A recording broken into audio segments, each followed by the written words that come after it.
მოგესალმებით, კვლავ 14 საათი 32 წუთია და როგორც დაგვირდით, ჩვენთან სტუმრად მოვიდოდა 14 წლის 14 გზის საქართველოს ჩემპიონი ბარბარე აშოტია ჭადრაკში.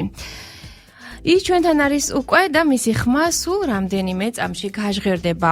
29 ოქტომბრიდან 7 ნოემბრის ჩათვლით მონტენეგროს ქალაქ ბუდვაში გაიმართა ევროპის ახალგაზრდული ჩემპიონატი 8-18 წლამდე გოგონებსა და ჭაბუკებში.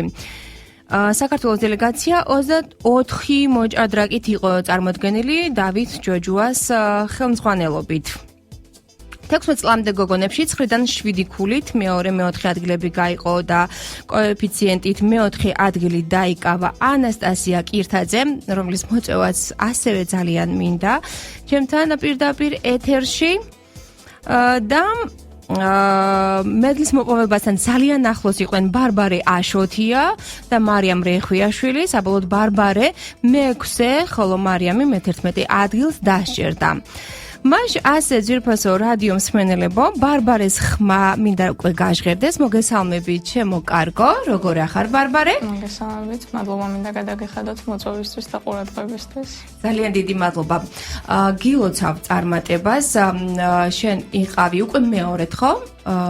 მესამედ ვიყავი მესამედ ევროპის ჩემპიონატზე და როგორ გრძნობ თავს ევროპის ჩემპიონატზე მონაწილეობის შემდეგ და ძალიან დიდი მადლობა სტუმრობისათვის. საკუთარი შედეგით კმაყოფილი ვარ, მაინც მიუხედავად იმისა, რომ უფრო მოწმევალოდი, მაგრამ საბოლოოდ მაინც კარგად დავასრულე. მე-6 ადგილი. დიახ. როგორ ატარებდი დღეებს ბუდვაში და როგორი იყო ტურნირის ატმოსფერო, შეგიძლია ამაზე ვისაუბროთ? ოქტომბრის თვეში ჩავატარე 3 ტურნირი მიყოლებით. თავდაპირველად ვიყავი მსოფლიოს ჩემპიონატზე ალბანეთში, დურესში, შემდეგ ვიყავი მამაკაცთა საკლუბო ჩემპიონატზე, რომელიც გაიმართა საბერძნეთში, კუნძულ როდოსზე, სადაც მონაწილეობდნენ ტურნირის და მსოფლიოს ფავორიტი მოჭადრაკეები და ამის შემდეგ უკვე ვიყავი ევროპის ჩემპიონატზე მონტენეგროს ქალაქ ბუდვაში. 3 ტურნირი იყო ძალიან მაღალ დონეზე ორგანიზებული და ყველანაირი პირობა იყო შექმნილი იმისთვის, რომ მოჭადრაკეებს თავი კომფორტულად ეგზნოთ თამაშის დროს. და ჩემთვისაც ნაყოფიერი აღმოჩნდა ეს 3 ტურნირი ჩემი რეიტინგისთვის და განვითარებისთვის. და მქონდა დრო იმისათვის, რომ ბუდვა ეს უძველესი ქალაქი მონტენეგროს დაგეთვალიერებინა. იყო ამის საშუალება? ერთი დღე მქონდა დასვენება ტურნირების დროს და რაღაც აცილე ვნახეთ, მაინც ლამაზი ქალაქი არის ძალიან.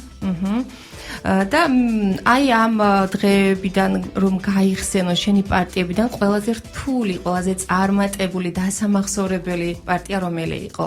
არის ასეთი? ყველა პარტია იყო ძალიან გამორჩეული, მაგრამ მაინც გამორჩევდი ემოციურად ყველაზე დაძაბულ ტურს, რომელიც იყო მამაკაცთა საკლუბო ევროპის ჩემპიონატზე, როდოსზე, სადაც ხვდებოდი უკვე 70 წლის საერთაშორისო ოსტატს და ფრენებით ძალიან გადაღლილი ვიყავი მგზავრობით და ფიქრისთვის აღარ მქონდა ძალა დარჩენილი და შემომთავაზა თანაბარ პოზიციაში ჩემო მეტოქემ ყაიმი და რახან ეს იყო გუნდური ჩემპიონატი, მე ვკითხე ჩემს მწვრთნელს, რომ მას უნდა გადაეწყვიტა ჩვენს გუნდს მოგება სჭირდებოდა თუ ყაიმით შეიძლებოდა და მე ძალიან მინდოდა ყაიმზე დათანხმება, რადგან ძალიან გადაღლილი ვიყავი, თუმცა მასწავლებელმა მითხრა, რომ პარტია უნდა გამეგზელებინა, მაგრამ საბოლოოდ მაინც ყაიმზე დავჯერდით და ამიტომ აი ამას გამოვარჩევდი ამ პარტიას. საინტერესოა. შენი მასწავლებელი მწვრთნელი არის დავით ბენიძე, ხო?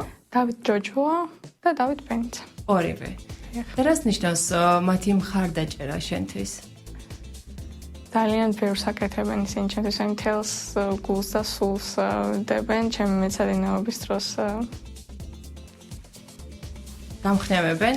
კი, ყოველთვის ემოციურად მარიგებენ თამაშის წინ, რა უნდა გავაკეთო და ყველანაირად მომზადებ. აი მე როგორც შენი ძალიან ძლიერი და ყოჩაღი დედიკოს პოსტებს ვადევნებ თვალს, ვიცი რომ ის ყოველი თამაშის წინ გამხნევებს, ის ძალიან სულიერი და ისეთი გოგონა არის სიღრმისეული და რამდენად გეხმარება დედის მხარდაჭერა, შეგონებები, რომ აი არავის არ იფიქრო შენზე, ალბათ ყველას მოლოდინი აქვს შენთან დაკავშირებით გამარჯვების, ხო? და ეს ალბათ ერთგვარი წნეხიც არის, რომ მიჩვეულები არიან, რომ ბარბარე გაიმარჯვებს. აი დედა როგორ გეხმარება და როგორ უმკლავდები აი ამ ემოციებს? რა ყველას უნდა რომ ბარბერე გაიმარჯვოს, უნდა ერთია, მაგრამ ელოდება. ვცდილობ რომ აი არ დავისტრესო მათი ფიქრებით თამაშის წინ და არ ვფიქრო თამაშის დროს იმაზე თუ ვინ რას იფიქრებს, როდესაც გარეთ გავალ და ყველანაირად ვცდილობ რომ დაფასტარო დავჯდები, ვიფიქრო მხოლოდ თამაშზე და მსვლებზე, რასაც მე გავაკეთებ და ვიყო პასუხისმგებლობით მოვეკიდო რა თქმა უნდა ამ თამაშს. და მხოლოდ იმ სულებზე ვიფიქრო, რასაც პარტიის დროს გავაკეთებ და არა იმაზე თუ ვინ რა სიტყვის გარეთ რომ გავალ. შეგიძლია ხო ესეთი ლავირება მოახდინო შენს ფიქრებთან, ემოციებთან, რომ არავისზე არაფერი არ იფიქრო, გამოეთიშო, ყველას მოლოდინს და კონცენტრირებული იყო ბოლომდე. თუ გაქვს რაიმე რიტუალი თამაშამდე. ეს იქნება მუსიკა, გართობა თუ შეიძლება იყოს სიმშვიდე უბრალოდ და კონცენტრაცია. რიტუალი ესეთი რა ვთქვა, არა მაქვს, მაგრამ აი როგორ ემზადება ლოცვით, აი წინაღამე ფიქრებით თუ აბსოლუტური სიმშვიდით. თამაშის წინ დედა ჩემი თავისი გამხნევებით მავსებს თავისი პოზიტიური ფიქრებით. შემდეგ უკვე ღმერთს ვთხოვ, რომ ხარისხიანი პარტია ჩავატარო და ვლოცულობ და მე მშვიდად წყნარად აუღელებლად მივყვები ტურნირამდე გზას. როდესაც უკვე დაფასტამჯდები, მხოლოდ ჭადრაკზე ვფიქრობ. მე შენთან შესახვედრად რა თქმა უნდა მოვემზადე და შენი არაჩვეულებრივი რამდენიმე ინტერვიუ მოვისმინე, სადაც შენ ამბობ რომ აუცილებელია მოჭადრაკე მზად იყოს არა მხოლოდ ფსიქოლოგიურად, ფიზიკურადაცო. და გაქვს რაიმე ესეთი მეთოდები? აი ფიზიკურად რომ მოემზადო, ფსიქოლოგიურად ხვდები რომ დედა მხარში გიდგას და ესეთი სულიერი შთაგონებებით ხარ სავსე. ფიზიკური მზაობა როგორ შემოიფარგლება? ფიზიკურად ვემზადებოდი, დავდიოდი უშუს ანდაზე, შერეული ორთაბრძოლები არის. და ძალიან კარგ დატვირთვას ვიღებდი, რაც კარგი არის ჭადრაკისთვის, მაგრამ ეს ბოლო თვეებია, ეხლა უკვე ჭადრაკზე ვიყავი გადართული და ვეღარ ვახერხებ იქ სიარულს სამწუხაროდ. რამდენ დროს უთმობ თამაშს? ყოველდღიურად ან თამაში ტურნირამდე? ყოველდღიურად მეცადინეობა დაახლოებით დღეში 7-8 საათი გამოდის, რაც ძალიან დამღლელი არის. და თამაში დაახლოებით 5-6 საათი გრძელდება დაფასდა. ოჩახ. აი რა მოგწონ შეგიძლია თქვა გულწრფელად შენს თამაშში და რა გინდა რომ გააძლიერო? ამ ტურნირებიდანაც გამოვიტანე დასკვნა, ყველა პოზიციაში შემიძლია მივიღო კარგი პოზიცია მოგებული, მაგრამ აი ბოლოში მიჭირს კარგი სრულებით დაბოლოება და მინდა რომ აი ამაზე ვიმუშაო და მინდა რომ ეს შედეგი გამოიღოს ამან. და ერთ-ერთი ინტერვიუში გაქვს ასე ნათქვამი, რომ მე მზადა ვარ ყოველთვის კონკურენციისთვის, ეს მე მავითარებს, მზრდის და რა განსაკუთრებული გაკვეთილი გამოცდილება წამოიღე ბუდვადან. ალბათ სწორედ ეს ხო, რაც ახლა მითხარი. კი, აი ძალიან დიდი კონკურენცია იყო და უფრო საჭირო არის, როდესაც შემიძლია ჩემი ძალები გამოვავლენო, უფრო ჩემზე გაცილებით ძლიერ მოწინააღმდეგეებთან. შიშის შეგრძნება გაქვს, როდესაც ძლიერ მოწინააღმდეგეს ხვდები? სიმართლე გითხრათ, ყურადღებას არ ვაქცევ მის სახელს, გვარს, რეიტინგს, დაფასდა მეთამაშები ფიგურებს. ილია თოფურია გამახსენდა ამ სიტყვებზე. ალბათ ყველა წარმატებული და ძლიერი სპორტსმენის ერთგვარი მანტრა არის ეს, რომ ჩვენ ვიფიქროთ იმაზე, რასაც ვაკეთებთ და არა იმ სახელ და გვარზე, ვისაც ვხვდებით. თუ იყო აი ესეთი მომენტი, როდესაც იფიქრე, რომ აი მედალი მგონი ჩემია. ახლა ამ მომენტში და მე ასე არ მოხდა და მე გიწევს გამკლავება ამ შენს გრძნობებთან, ემოციებთან, სტრესთან ალბათ. ევროპის ჩემპიონატზე მქონდა ახლა ბუდვაში ეგეთი მომენტი, ბოლო ტურში. მქონდა ხო?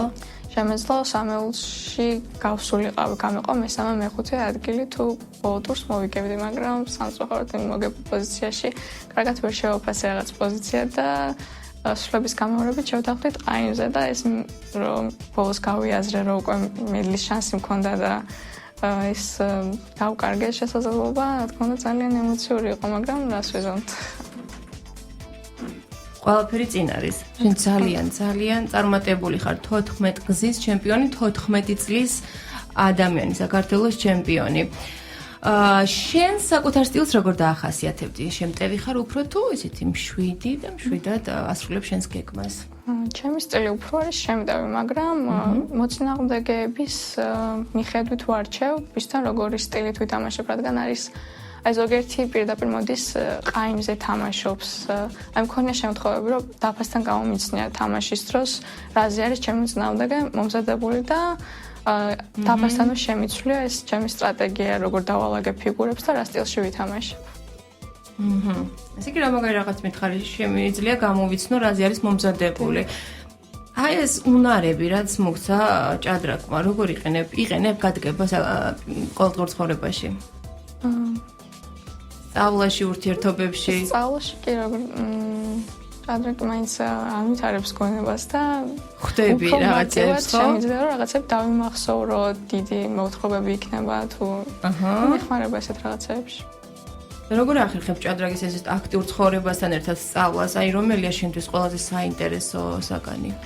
სკოლა და ჭადრაკი ერთმანეთთან ძალიან არათავსებადი არის და მეც უკვე ჩამოვჭი რაღაც პროგრამას, მაგრამ უკვე ერთი თვიანი პაუზის შემდეგ დავბრუნდი სკოლაში, უკვე დავწერე რამოდენიმე შემაჯამებელიც და ვცდობ, რომ ეს პროგრამა, რაც გამომადგება სამომავლოდ, რაც არის მთავარი, მაინც ვცდობ, რომ ვისწავლო და ჩემი საყვარელი საგანი მაინც არის აი ქართული, ჩვენი მშობლიური ენა და ყველაზე კარგად რაც გამომდის, ალბათ ინგლისური არის. ძალიან კარგი. 3-4 წლიდან ვიცი რომ დაინტერესდი ჭადრაკით. დიდმა ბაბუამ დაგაინტერესა, სწორად ვიცი, ხო?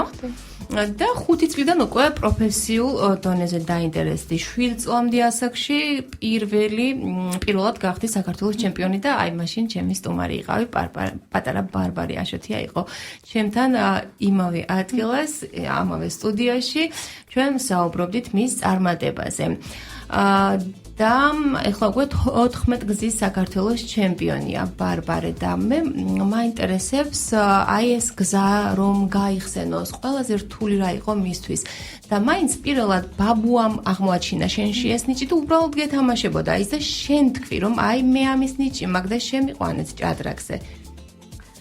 ჩემმა დიდმა ბაბუამ ის ყოველთვის ასოცირდება ჩემთვის ჭადრაკთან და აი როდესაც მასთან მივდიოდი სტუმრად მათ ესეთი წესი ჰქონდათ, რომ სულ ეზოში მის მეგობრებთან ერთად გაშლილი ჰქონდათ ჭადრაკის დაფა და თამაშობდნენ ჭადრაკს და მეც სულ მაინტერესებდა როგორ ადგილდებოდა ფიგურები. ბარბარეს. მათ ემოციებს ვაკვირდებოდი თამაშის დროს და დამაინტერესა მე ჭადრაკმა და ბაბუაჩემმა აღმოაჩინა, რომ რაღაც ნიჭი მქონდა ჭადრაკში. მისი გარდაცვალების შემდეგ უკვე 5 წლის რომ ვიყავი დედაჩემის სურვილით და ასევე ჩემი სურვილითაც ჭადრაკს მოვეკიდე უფრო პროფესიული. პირველი წახალისება ბაბუადან წამოვიდა.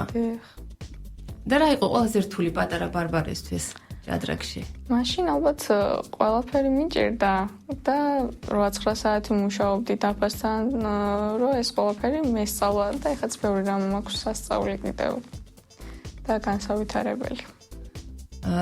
გახსოვს პირველი პარტია, რომ გაიხსენო, ან პირველი ემოცია? 9 წლის წინ ნამდვილად არ მახსოვს რა ვითამაშე, მაგრამ ემოციებში დარწმუნებული ვარ, რომ ეს ჩემი პირველი გამარჯვება, როგორც მე ასევე ჩემს შობლებსაც ძალიან გაგვეხარდა და ძალიან ემოციური იყო ეს გამარჯვება. ყველაზე მეტად რომელი ტიტული ან მოგება გახსოვს და არის დასამახსოვრებელი და ძვირფასი შენთვის? სავარაუდოდ მაინც ევროპის სასკოლო ვიცე-ჩემპიონი როცა გავხდი, რადგან ეს უკვე საზღვრებს გარეთ ავიღე ეს ტიტული და უფრო ემოციური იყო ჩემთვის. ეს გამარჯვება. და როგორ გონია, რა თვისებები სჭირდება კარგ მოთამაშეს? უბრალოდ მოჭადრაკეს თუნდაც. აი თვისებები, რომელიც კაფიოდ გჭირდება, ან ჯერ კიდევ მისი გამომუშავების გზაზე ხარ? ჩემი აზრით მოჭადრაკე უნდა იყოს მშვიდი, გაწონასწორებული, პასუხისმგებლიანი და არ უნდა იყოს აი ამპარტავანი თითოეული მოგების შემდეგ და მეც ყველანაირად ვცდილობ, რომ ეს ჩემი ემოციები გავაკონტროლო და აი ამ წესებს მივყვე, რაც ჭადრაკს სჭირდება ემოციურად.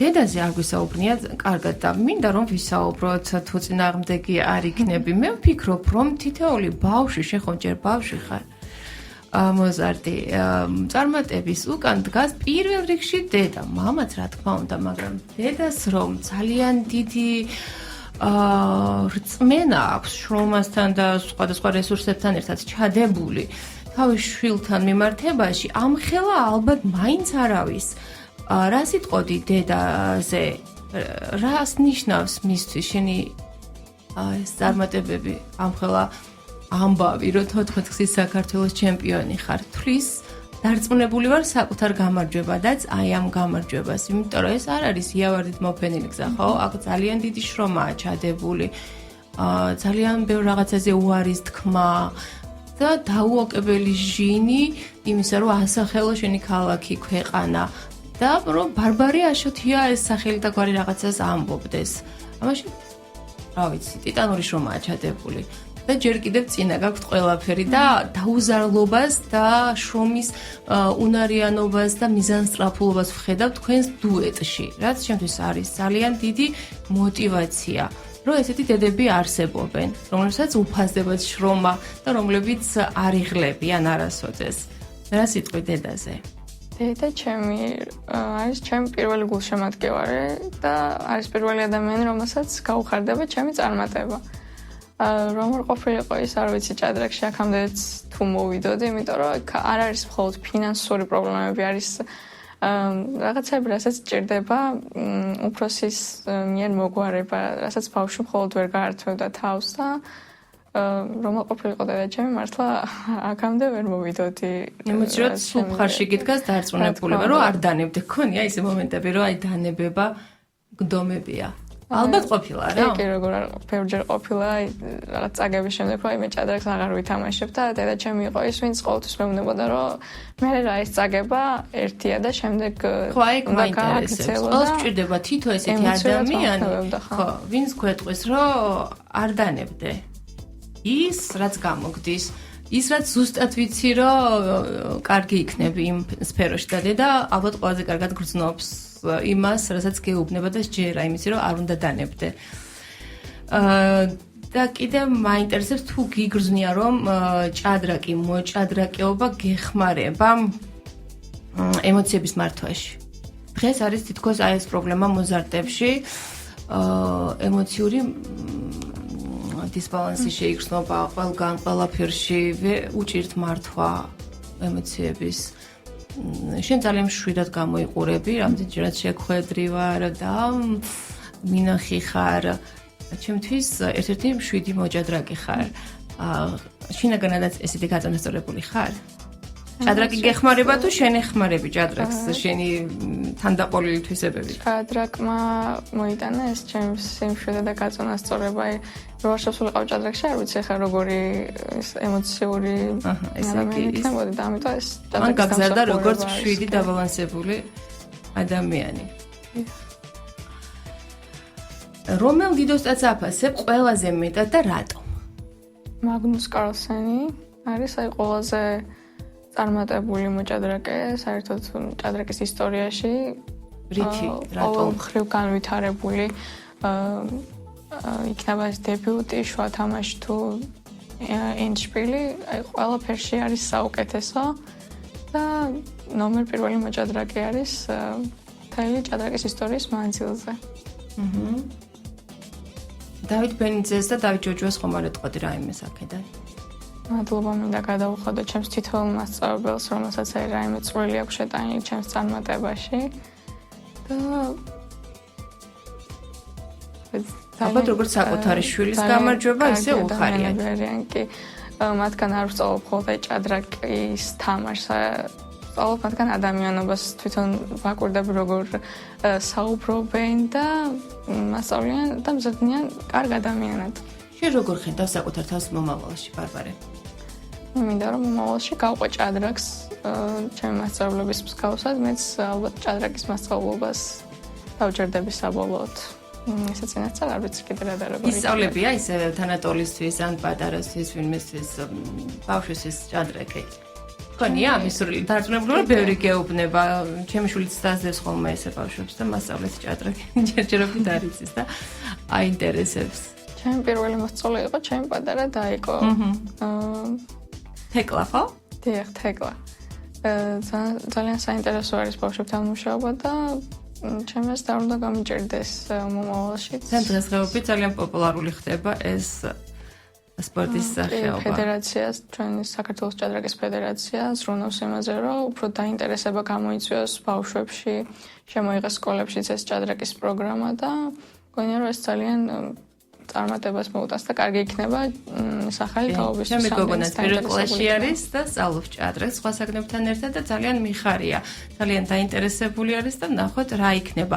მეც ვცდილობ რომ ვისწავლო რაღაცები, ვიდეოებს ვუყურებ. შეიძლება ამ ასაკში ვისწავლო თამაში. ნებისმიერ ასაკში შეიძლება სწავლო. მე ვფიქრობ რომ თავარი მონდომება არის. და რა არჩევას მისცემდი იმ პატარა მოჭადრაკეებს, რომლებიც ახლა იწყებენ და ოცნებობენ შენს კარიერაზე, შენს მიღწევებზე. დარწმუნებული ვარ, შენს გვერდით, შენს საჭადრაკო სკოლაში იქნებიან ასეთი ბავშვები და არიან, რომლებიც ფიქრობენ, აი, ბარბარესავით, ჩვენს გვინდა მრავალგზის საქართველოს ჩემპიონი ვიყოთ.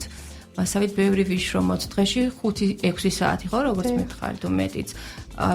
ვიბრძოლო, ვისწავლო, თამაშო, ვივარჯიშო. რას ურჩევდი?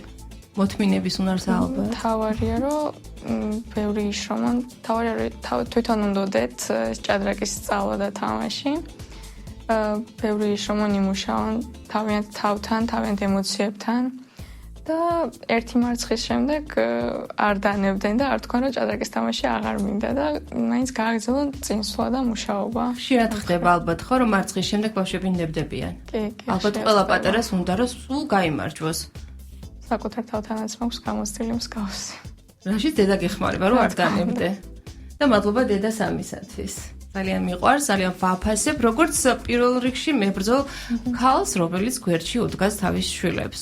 იმისათვის რომ ასახელონ ქვეყანა პირველ რიგში და მე დარწმუნებული ვარ, შენ ეხლაც ხარ საამაყო სახელი და გვარი და ცოტა ხანში კიდევ უფრო მეტად ასახელებ შენს სამშობლოს.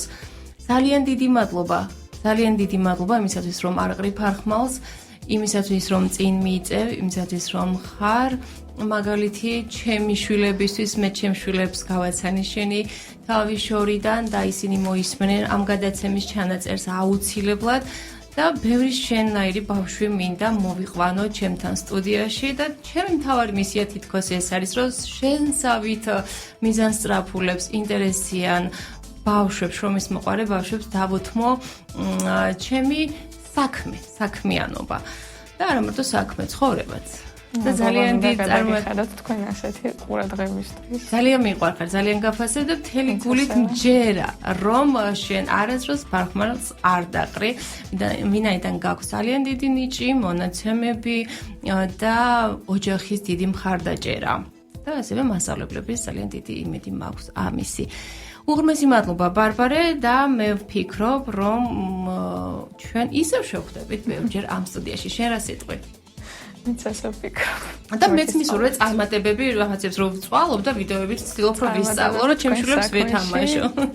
ნამდვილად კარგ საქმეს აკეთებთ.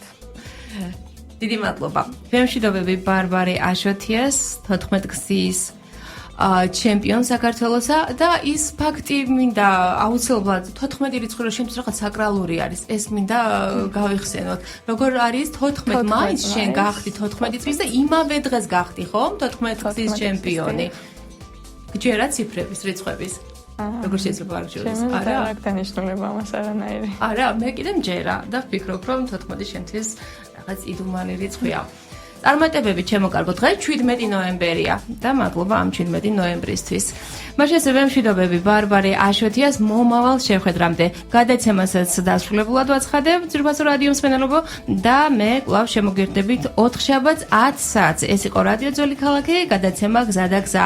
ჩვენ ვიმყოფებით ტალღაზე FM 7 და 9. დიდი სიყვარულით გემშვიდობებით. კარგად რეკლამას გიტოვებთ ეთერში.